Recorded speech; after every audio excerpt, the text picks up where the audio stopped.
Panoli GIDC વિસ્તારમાં પૂર્ણા કંપનીમાં બ્લાસ્ટની ઘટનાથી ગનગની ઉઠ્યું હતું. વેસ્ટ કલેક્શન, ટ્રીટમેન્ટ અને નિકાલ માટે શરૂ થયેલ ચિદાકાસ એનીવોરો પ્રોજેક્ટ ખાનગી કંપનીમાં મંગળવારે ટેસ્ટિંગ માટે ટ્રાયલ શરૂ કર્યું હતું. ટ્રાયલ બેઝ પ્લાન્ટ શરૂ કર્યો હતો.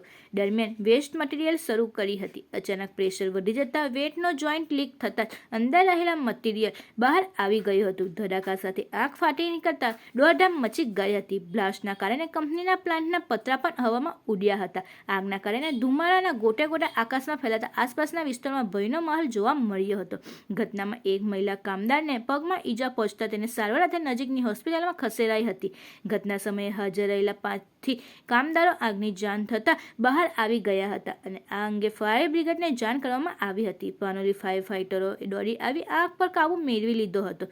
ફૂલિંગ પ્રક્રિયા હાથ ધરી હતી. બીજી તરફ police, GPCB, industrial and safety health વિભાગને પણ આવી ઘટનાના કારણો જાણવા તપાસ હાથ ધરી હતી. જીપીસીબીની 2 સિનિયર અધિકારીઓની ટીમ એ કંપની ખાતે તપાસ શરૂ કરી હતી અને વેસ્ટમાંથી પ્રોડક્શન બનાવતી કંપની ઘટના બની ત્યારે કેવા પ્રકારનું વેસ્ટ મટીરિયલ હતું, એની ઘટના કેવી રીતે બની એ અંગે તપાસ શરૂ કરી હતી.